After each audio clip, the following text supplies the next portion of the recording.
النجاسة هناك القذارة والنجاسة بالنسبة للمكان والبدن والثوب، هناك نجاسة بالنسبة للقلب. القلب يتنجس،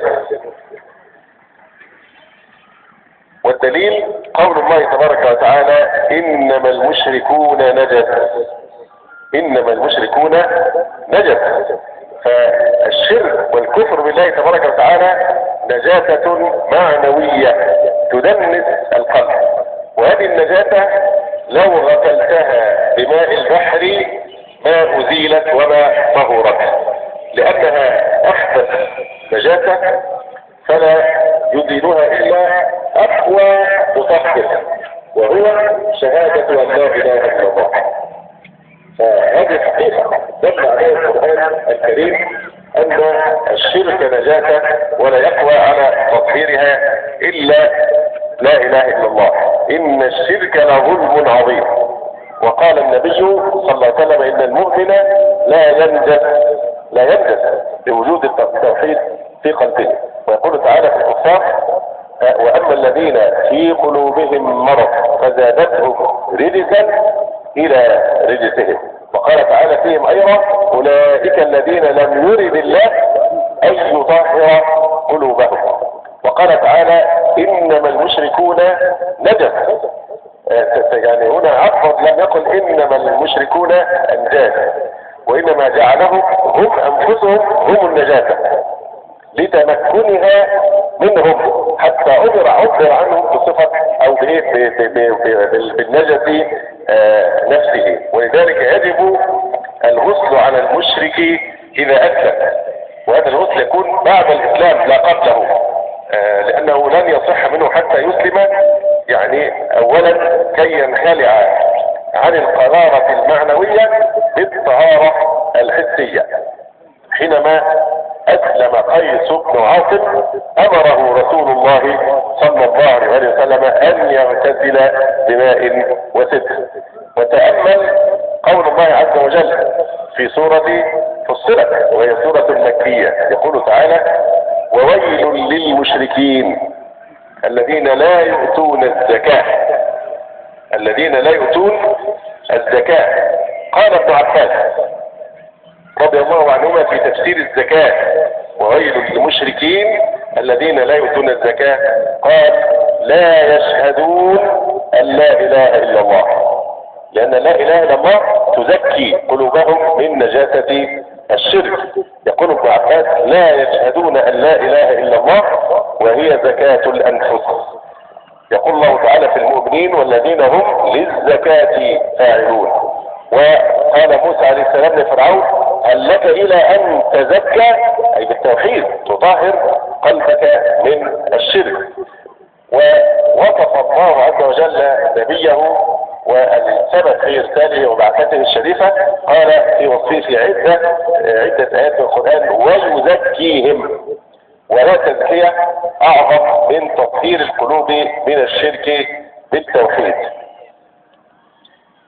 أيضا لا إله إلا الله هي روح الإيمان، وهي سر حياة الإيمان في القلب، لأن القرآن الكريم دل على أن الإيمان حياة والموت كفر. انظر إلى قوله تعالى يا أيها الذين آمنوا استجيبوا لله وللرسول إذا دعاكم لما يحييكم. إذا دعاكم لما يحييكم. فالإيمان هو دعوة إلى الحياة، دعوة إلى الحياة. يقول الله تعالى أيضا ينزل الملائكة بالروح من أمره على من يشاء من عباده أن أنذروا أنه لا إله إلا أنا فاتقون. توحيد بالنسبة للأعمال مثل الروح بالنسبة إلى الجسد. ممكن إنسان إذا قصر في بعض الأعمال وهو مؤمن يبقى حيا، إذا كسرت ساقه، إذا فقعت عينه، إذا فقد أحد أعضائه، لكنه يبقى حيا. لكن إذا خرجت الروح مع سلامة الأعضاء هل تنفع شيء؟ لا قيمة له. فكذلك لا إله إلا الله هي الروح في داخل الإيمان بالنسبة للأعمال. تأمل قول الله عز وجل ومن كان ميتا فأحييناه، يعني من كان كافرا فأحييناه بالتوحيد وبالإيمان، أو من كان ميتا فأحييناه وجعلنا له نورا يمشي به في الناس. وقوله تعالى ينزل الملائكة بالروح من أمره، والروح اسم من أسماء الوحي، وكذلك أوحينا إليك روحا من أمرنا، لأن بالقرآن وبالوحي تكون حياة القلب ويكون الإيمان. أما الكفار فوصفهم الله بالموت، مع أنهم يشتركون مع البهائم والحيوانات في الحياة الحيوانية، يتنفسون ويتحركون إلى آخره، لكن هم خلو من حياة الإيمان، فلا قيمة لحياتهم لأنهم يستوون مع غيرهم من العجماوات. ومن ثم فإن الله وصفهم بالموتى، يقول تبارك وتعالى إنك لا تسمع الموتى، إنك لا تسمع الموتى، يعني الكفار الذين أمات الله قلوبهم. وفي المقابل قال إن تسمع إلا من يؤمن بآياتنا فهم مسلمون. فهذا يدل على أن الموتى يقصد بهم الكفار ولو كانوا أحياء الأبدان، لكن كانوا خلوا من الإيمان والتوحيد، فبذلك استحقوا وصف الموت. فالإيمان حياة، لا إله إلا الله هي الروح التي تدب في الإيمان وتعطيه الحياة. فأما قول الله تعالى إنما يستجيب الذين يسمعون والموتى يبعثهم الله، الموتى هنا يراد منهم الكفار.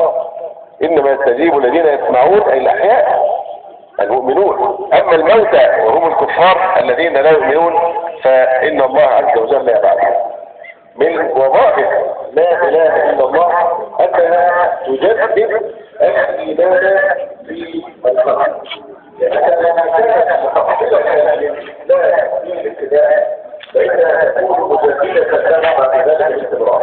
كما أنك تدخل في الإسلام بلا إله إلا الله وتحصل صفة الإسلام بلا إله إلا الله، كذلك تحتاج إلى أن تجدد إيمانك دائما بذكر أن لا إله إلا الله.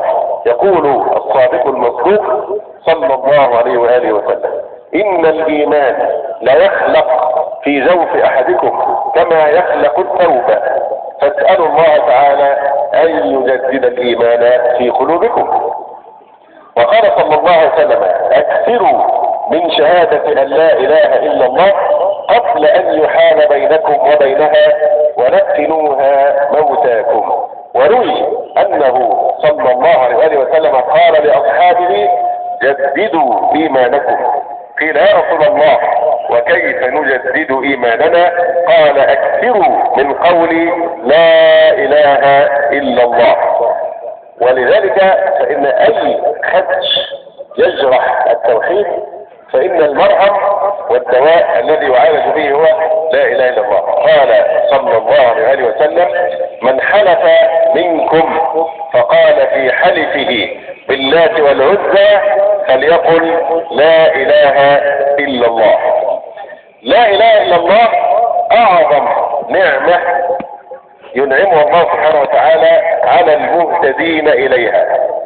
سورة النحل تسمى سورة النعم، ذكرت فيها مادة النعم 9 مرات في سورة النحل، ولذلك صدر الله تعالى سورة النعم أي سورة النحل بأعظم نعمة في الوجود، أعظم نعمة في الوجود، حينما قال تعالى ينزل الملائكة بالروح من أمره على من يشاء من عباده أن أنذروا أنه لا إله إلا أنا فاتقون.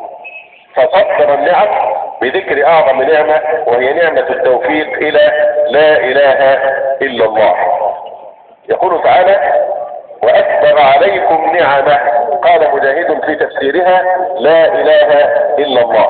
وتأمل قوله تعالى بل الله يمن عليكم أن هداكم للإيمان إن كنتم صادقين. وقال تعالى لقد من الله على المؤمنين إذ بعث فيهم رسولا منهم. وقال تعالى وما بكم من نعمة فمن الله. وقال الصحابة اللهم لولا أنت ما اهتدينا ولا تصدقنا ولا صلينا. إذا لولا فضل الله لما هدانا إلى هذه النعمة العظمى نعمة لا إله إلا الله. جلس رأى النبي صلى الله عليه وسلم جمعا من الصحابة رضي الله عنهم جالسين في المسجد، فسألهم ما أجلسكم؟ قالوا جلسنا نذكر الله ونحمده على ما هدانا للإسلام ومن علينا بك. نعمة تستوجب الشكر لأنها أعظم نعمة ينعمها الله على العباد. ومن ثم يقول سفيان بن عيينة رحمه الله تعالى: ما أنعم الله على العباد نعمة أفضل من أن عرفهم لا إله إلا الله. ما أنعم الله على العباد نعمة أفضل من أن عرفهم لا إله إلا الله، فإن لا إله إلا الله لهم في الآخرة كالماء في الدنيا. وقال عبد الملك ابن مروان رحمه الله: ما قال عبد كلمة أحب إليه وأبلغ في الشكر عنده من أن يقول الحمد لله الذي أنعم علينا وهدانا للإسلام. انظر إلى قول يوسف عليه السلام: إني تركت ملة قوم لا يؤمنون بالله وهم بالآخرة هم كافرون واتبعت ملة آبائي إبراهيم وإسحاق ويعقوب ما كان لنا أن نشرك بالله من شيء ذلك من فضل الله علينا وعلى الناس ولكن أكثر الناس لا يشكرون. لا إله إلا الله هي أفضل ما يذكر به الله بعد القرآن الكريم لأنه كلام الله. يقول النبي صلى الله عليه وسلم: أفضل الذكر لا إله إلا الله. ويقول أيضا: أفضل ما قلت أنا والنبيون من قبلي عشية عرفة لا إله إلا الله وحده لا شريك له له الملك وله الحمد وهو على كل شيء قدير. وقال عمر لبعض الصحابة: هل تعلم كلمة هي أفضل من كلمة دعا إليها رسول الله عمه عند الموت؟ هي لا إله إلا الله. وقال في الحديث: الإيمان بضع وسبعون شعبة فأعلاها وأفضلها لا إله إلا الله، لأنها أفضل الذكر. أمر النبي صلى الله عليه وسلم أن نكثر من ذكرها. أكثروا من شهادة أن لا إله إلا الله قبل أن يشهد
أجاب.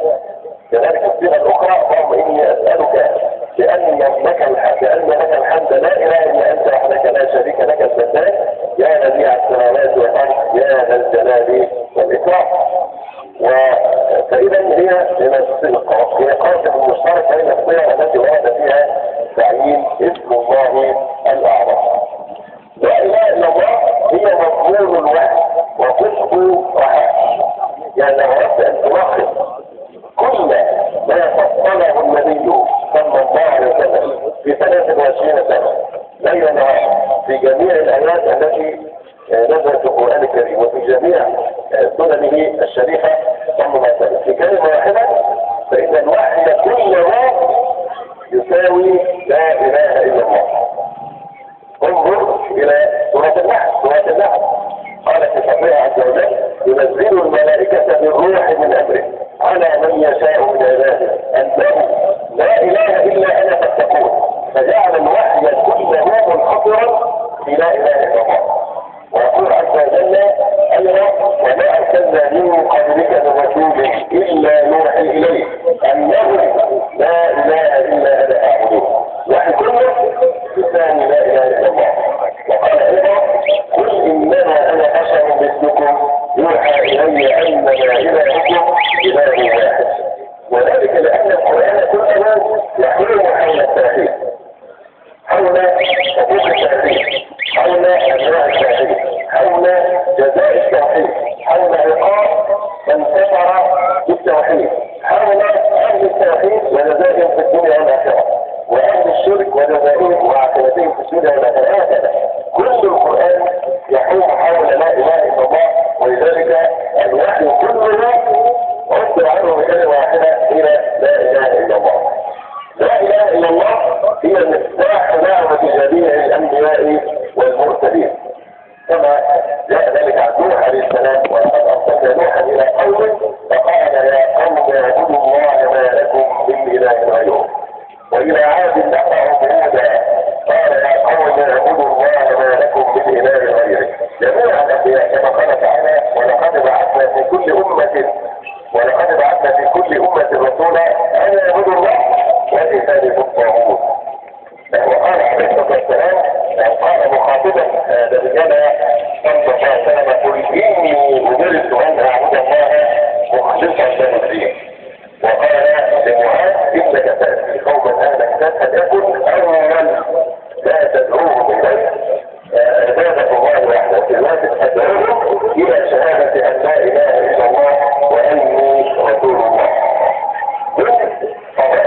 لا إله إلا الله أنها هي القاسم المشترك بين جميع الأنبياء، ما من نبي إلا دعا إلى التأخير جميع الأنبياء، لكن تتوقف قليلا عند بعض ولي عهد الرسل وبالذات موسى وعيسى وإبراهيم عليه السلام. فموسى ماذا قال الله له أول ما كلمه؟ إنني أنا الله لا إله إلا أنا فاعبدني وأقم الصلاة لذكري. التوراة تدعو إلى التوحيد وتشدد بالنبي عن الشرك. لا التوراة هي اليوم موجودة هذه النصوص اسمع يا إسرائيل الرب إلهنا إله واحد. في نفس الآخر أنا هو الرب إلهك الذي أخرجك من أرض مصر من بيت العبودية لا يكن لك آلهة أخرى أمامي.